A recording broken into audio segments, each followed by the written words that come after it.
On today's episode, we had Mell come on. Mell is a quantum healer and it also helps people to up level their business and so many amazing other things as well. On this episode, we talk about belief systems, things that hold us back, and a bunch of other really cool stuff and how to break those things as well. And I would also highly recommend checking out all Mel's social media accounts, which I'll link down below. But other than that, I really hope you enjoyed today's podcast. Welcome to the show, Mell. How are you today? I'm good. I've had a busy day. I'm a bit tired at the end of the day, but I'm pumped. I'm always happy. That's awesome. Good to hear. And yeah, I'm so grateful to have you on. Thank you. And I think this is a good place to start. So just talk about what you've been doing for the last week, because I think that might get into a few things that you do with helping people and that. So sure. Well, I've been doing one of my favorite things, which is retreats and hosting clients in-house in residence, which means that they are outside of the distractions and the pressures, and it gives us the ability to go really deep. They can switch off, and that's when the transformation happens, when people can literally escape the things that are keeping them busy from doing what is more important at a soul level. So I love retreats. So yeah, we finished that up and now I get to relax a bit myself for the weekend. yeah, that's awesome. And it's like, I find it, because that's the thing that I think as well. It's like when you're doing stuff say through like Zoom or that, that hour kind of thing, your mind's in all other places before you come into the place. So it's very hard to say, I guess, debriefs, do all the sacred things and stuff that you need to do before you do, like, say, a big release. But when you come to a retreat, it gives you that opportunity to, let go of the outside world, turn that phone off. Yes. And just be in that present moment. Yeah, and it's something a lot of, I work mainly with women. A lot of women struggle to put themselves first and to be able to switch off, to come back to themselves and say, I'm worth not responding to anything else but what I need right now. So it's very cool indeed. Yeah, so we'll talk into, I guess, what are the main pillars that you work on with your clients, and we'll start from there. So I've actually just been really examining what it is that people want, and I have landed on a couple of different elements. The first, I work mainly with entrepreneurs, light workers, and they are trying to get themselves into their next space, step into their ultimate brilliance. They're already doing great things, and it's usually up leveling for them into the next space. And what I've found is a lot of the time, in one way or another, they're missing the clarity around what that next thing is. So they might have a goal, and it's not the how that they're confused about, although that can be part of it. It's more around what is bigger than even I'm currently thinking, so that, like, ambition at a soul level. And I find, again, women, we kind of play it small and we play it a little bit safe, and we talk ourselves out of, like, what some people would be, that's awesome, that's incredible. And we kind of don't go to that level. So there's clarity around, well, what would that be? And then there's the confidence to believe, if they've had that ability to create a crazy thought, then you've already somehow got it in you to be able to achieve it. And the third one is the commitment to stay the path and to do the do's, or to be in your human being, to stay on path and have the confidence to get it. So that's the clarity, the confidence, and the commitment. Yeah, I think the last one's a very, a very important one, because that's a lot of the time is that we can nail the other two, but then the action taking, or the consistent action taking, is like the very thing that kind of drives us off the path or stops us from getting to that, amazing goal that we're looking for, that amazing life, for example. Yeah, it's interesting. Of those three, I find there's usually one missing. And it depends on where you are in your journey. It could be if you're start of becoming self-employed, or start of self-development, or start of something, then the passion's there. And maybe you got a bit of a vision of what that's going to be. So you might have the clarity, but maybe you don't have the confidence So you got the commitment because you're all like internally driven, but the confidence of knowing what to do or how to, or what that next step is, maybe 3 or 4 steps away, that chips away into self-belief. And so there's usually one of the 3 missing. Yeah, confidence is a big one, especially at the start, because a lot of the time is the way that we are conditioned is to not shine, or you got that, I guess, that self-protection thing, or it's self-sabotage they call it, but it's really self-protection. Yeah. And it's like this innate trauma that's inside of our body, or I guess nervous system, that's holding us back from taking that thing because it's thinking it's unsafe, but it's probably the safest road to go down. Absolutely, and that you've nailed it. That fear of failure, or quite often with my clients, it's the fear of success. So they're at that step where the stage where they've already had some success, and that next level, that ambition, means a new level of growth. It means a new level of expansion. So I don't like the phrase stepping outside your comfort zone. That to me is too challenging for your nervous system, for your ego to be comfortable. So how about we consider expanding your comfort zone? Like if we constantly are growing, that's a more positive way of looking at it. So fear of success, and sometimes, yeah, there's a failure. Often it's a financial failure that people are afraid of, and I get that. It's normal. Yeah, because that's the one thing that we hold so much. It's a weird thing in society. We value financials so much, but it's the one thing we're so scared to talk about if we're doing bad at it with everyone else. That's right. We've got to keep up appearances, and this fake until you make it, I hate. That's just, I don't like doing. Be authentic, be genuine, be real and honest about where you're at. And the rest will work itself out, and people want to be part of that journey, especially in the start. That's what I found anyway, if you surround yourself with great people, that is. Yeah, because you normally, when you take that step into, I guess the journey, on that journey, you normally attract the right people, start coming and appearing out of nowhere, and you're like, okay, this must be working. Yeah, I think, well, we attract exactly what we need and where we're vibing at. And I think if you're attracting negative people, it's usually because something in yourself is afraid of stepping into that success. And so those people are helping you, as you said, stay safe. Yeah. So it's being conscious of, they might be great people, but are they really helping you expand into the point where on your deathbed, you're reflecting going, I have no regrets. I did everything I thought of trying, and I didn't hold myself back. I gave it a go, and maybe I learned something that didn't quite go to plan or didn't quite work out, but at least I gave it a go. That's where I want to be on my deathbed. No regrets. Yeah, I'm exactly the same with that. It's something I think about on a daily basis. And I like how you talk about it. It's like, how you have a quote unquote these negative people that turn up in your life. And it's something that I guess it's started to happen in my life at the moment. And now I'm kind of realizing those triggers are showing up that trigger me and them is the things I don't like about myself. And it's the very things that I've been working on, especially over the last couple of months. And it's like, it's so daunting, to get me wrong, because all these emotions come up, but it's been so liberating to know that, I can take these steps, and it's good that other people are showing me the things that I don't like about myself.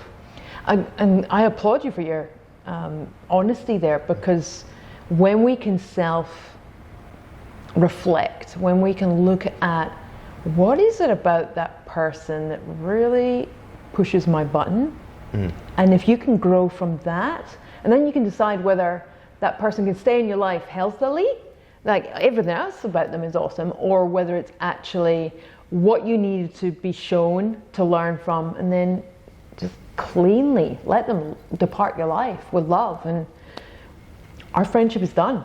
Like we've both gotten the imago match that we needed from one another, and we can move on.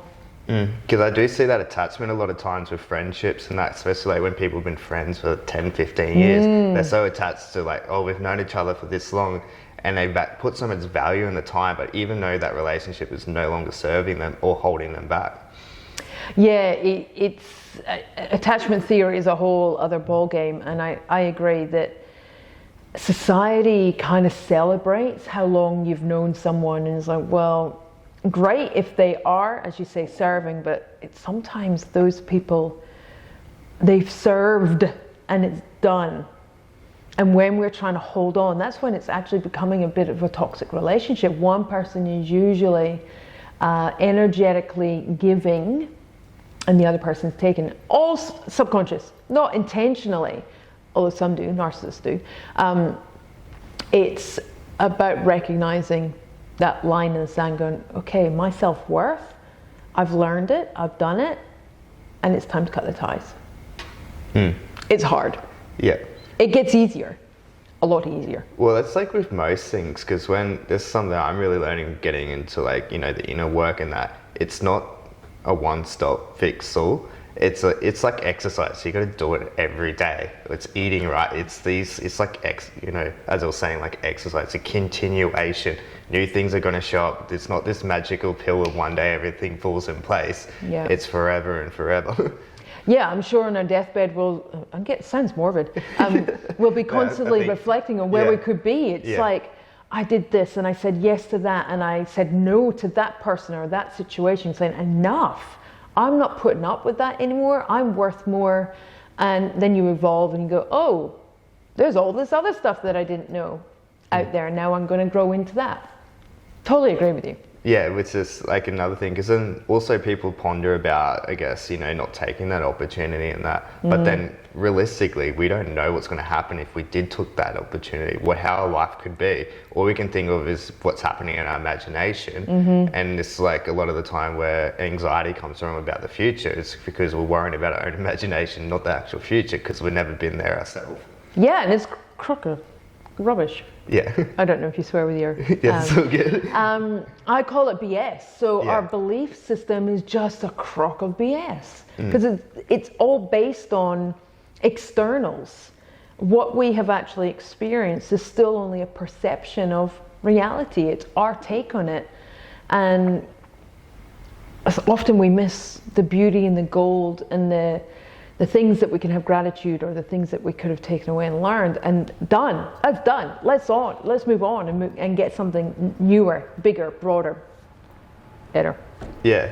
So I guess my main question would be, how do you help, I guess, people to see that instead of them continuously getting caught up in the future they're creating in their head and saying, like, guess what's the best way to explain it? It's like that future they're creating in their head is based on like past circumstances. So it's like, how do you get them to work through that to realize that's kind of that? I haven't got it with me at the moment, but it's in one of the other rooms. I've got a little gremlin. You're probably too young to know the movie Gremlins, but maybe you do. Yeah. But there's the little mogwai, which is the cute fluffy one, and then there's like the spiky green slime gremlin. What we don't realize is we're actually both. That's ego is the timid and the arrogant, is the wise and the protective. And the work that I help people do is understand when to listen to our intuition, our gut feeling, that inner calling, and when is it the protective nature, as you said, or the one that's singing your praises, that's like, you got this, you can be fine, and then you make a fool of yourself. It's twofold. One is the awareness, but that gets easier the more you do it. So you don't, I remember in the early days when I was first learning about coaching, going, everyone is constantly picking up on my negative talk. And it was like, can you just stop telling me how much I'm doing life wrong? It's tedious. So I do remember those hard yards in the start, and then it gets easier. And now, of course, I'm the one who's helping other people catch themselves. But a lot of it comes from the inner triggers. So what I specifically help people with is, what is the energetic cause of suffering? And that suffering can be fear, that can be self-talk, whatever that, self-sabotage, any of the self-image, self-ego, self-confidence, self-esteem, all of those things. What is making me feel less than high frequency, less than joy and happiness? today I had it. It was like, I really don't want to do another video today. What's causing that? Oh, it's your fear of success. Like in the moment, okay, because this is a powerful video and it will make a difference, but it might draw attention from people who don't agree with me. So we catch ourselves in the moment, but if we can remove the triggers in the first place, we don't even have to do the mental awareness. We don't have to do that conscious self-analysis. That's tiring. So what I ultimately do is help at the energetic level.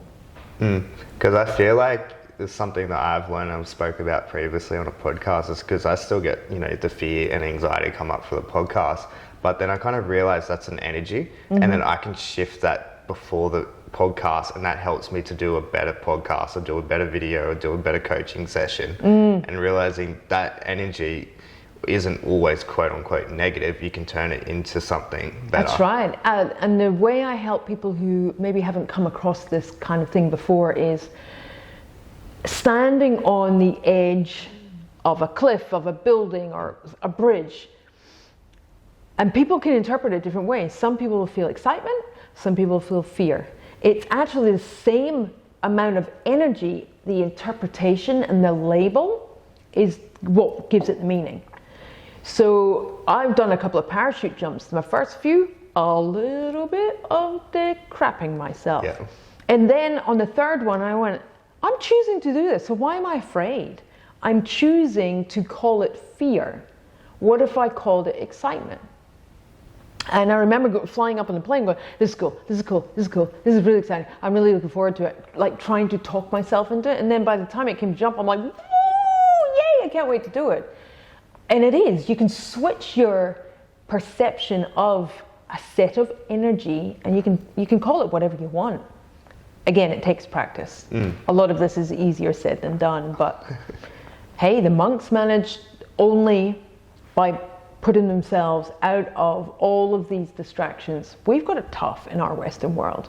We've got a lot of messages constantly being throwing at us, constantly comparing, constantly telling us we're not good enough because you need to buy this thing.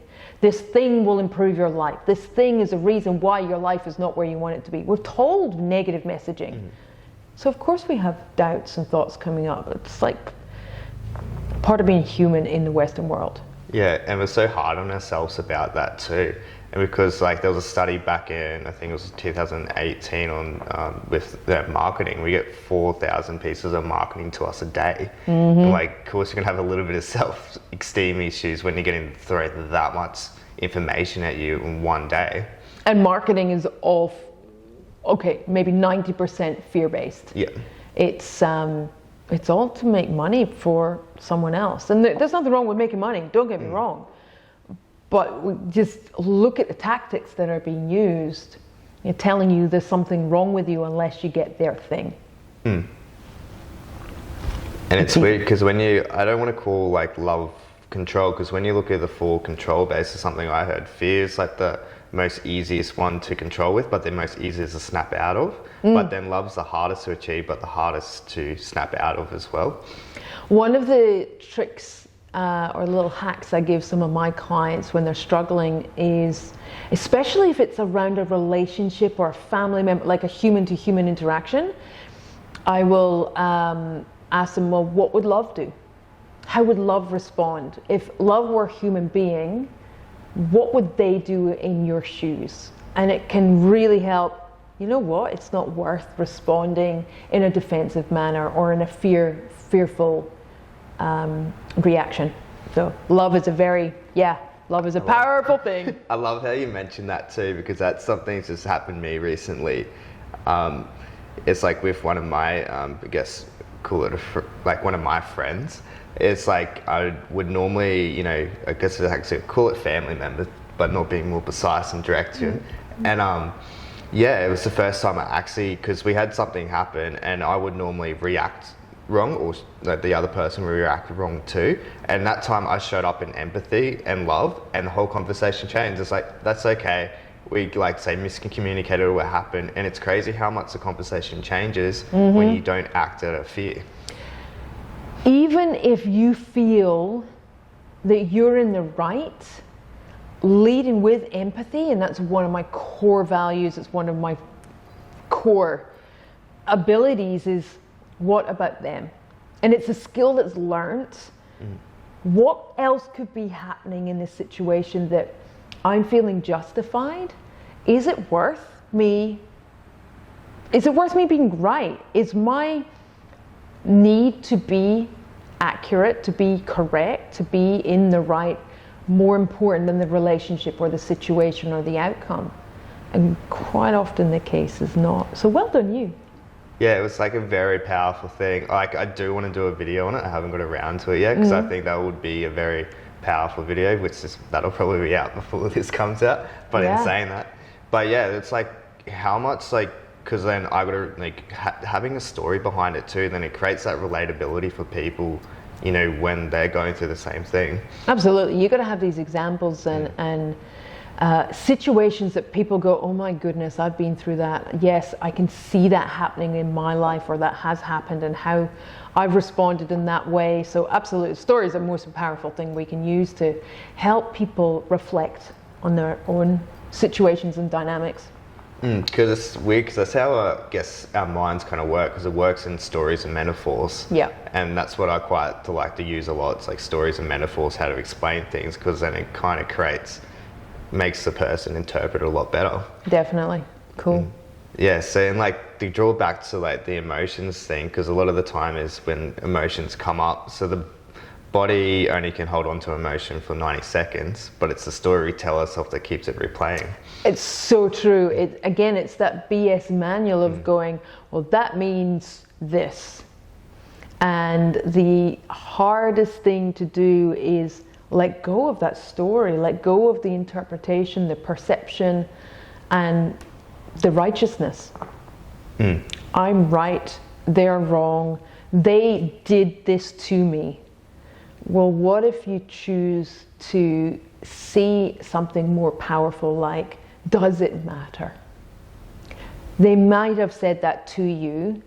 Does it matter to your life and your self-worth to hold on to it and to keep playing the story out, playing the mind movie?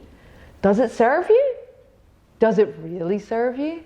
And again, all of this is easy said. It just takes practice. It takes a lot of practice, and it's like so much self-awareness, and self-awareness isn't something that's like gets built overnight. It's this long journey, and then the more you go down, it's like oh, that's why that happened, or that's why I hung on to that. And and the joy of the work I do in quantum healing is you can remove the triggers, so that the meaning you've attached, that sting or that heartache, you reframe it. So the memory associated is completely rewritten, and go, actually, there's a different perception I didn't think of. And that's one of my superpowers, is seeing any situation and geez, the past lives and some of the generational imprints that come back to things like wartime. How can you make something positive out of what can be a really hideous or very traumatic situation? And that's one of my superpowers. It's kind of fun seeing the shifts people can have within minutes, and then they're no longer triggered about that situation again. It's really cool. Yeah, that's really cool, because it's like, it reminds me of one of the quotes I came across was like, you can't change the past, but you can change the meaning you put behind it. And I think there's such a powerful thing that we can look at. It's because we look at the past and it's like, oh, this happened, that happened, you know, play the victim role. But then the past has happened and it couldn't happen any other way. Yeah, it's like, well, look, I've probably had a more traumatic past in life than many people could comprehend. And yet I still have complete and utter gratitude for all of those hardships. I find the people who are, by their own definitions, successful, I use air quotes, are the people who can look at a situation and go, you know what? That happened for me, not to me. That's a powerful way of looking at life and saying the universe is actually always on their side. It's always creating things, not always in the time frame that us measly humans like, Yeah. but it's always happening and creating the path and opportunity and stepping stones in order for us to move forward in a growth and expanded way. That is so true. And it's like, that's the one thing that I guess, I wouldn't say we have against us, that we don't have a conception of is our time. Oh, don't get me started on time. That's another one. It's an illusion in Yeah. some regards. And you know, when we're having a great time during a day, poof, time flies. When you're bored, time seems to stand still. It's the perception of that moment. I wish it were reversed though. Yeah. Have more time when we're having a good time. That would be, Be amazing. different conversation. Yeah, 100%. We could do a whole nother podcast on that. But yeah, I'll wrap it up on this question. What is the legacy you want to create? Ooh, good one. I'm just going to say it. I have gifts that are here to create a ripple effect beyond what I can even comprehend. And I know I've now got people in the pipeline who want to learn my healing practices and will be practitioners in my company and in my coaching practice and business in order to help those who are far less fortunate. So we've got people who can afford to pay and there are people who cannot. And I want to have a charitable foundation that people who are really stuck and ready to get out of that, it's fully supported and funded by my foundation. And then I've got my own global aspirations of where my public figure is going to be. And then I have my philanthropic adventures into shifting ex-sex workers who are getting out of the trade and helping them reintegrate and cleaning up their own self-beliefs around their self-worth. So I've got some really big, TED Talk is just the start for me, and some people that would be the finish. Yeah, those are big, certainly big ones, and they're so like they are mostly needed too. Thank you.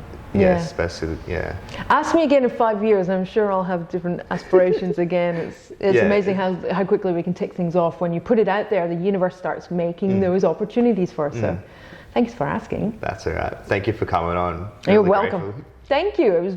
It's deep conversations. I love them. Thank you. Thank you for the work you do. That's all good. Cheers for tuning in today's episode, guys. Give it a thumbs up. Let me know what you think, and also if you think a friend would value from this, please share it with them. And also, before I let you go too, guys, my Rewrite Your Story video course is out now as well, and just go to my website to be able to get that. And also on the 5th of April I'm launching Re-Engineer Your Mindset program. So if you'd like to register for that, either contact me through any of my socials or go to studio or email me at Studio of Mindfulness. So that's with the last S as a number 5 at gmail.com. And thank you guys for all the support and appreciate it, and have a good one.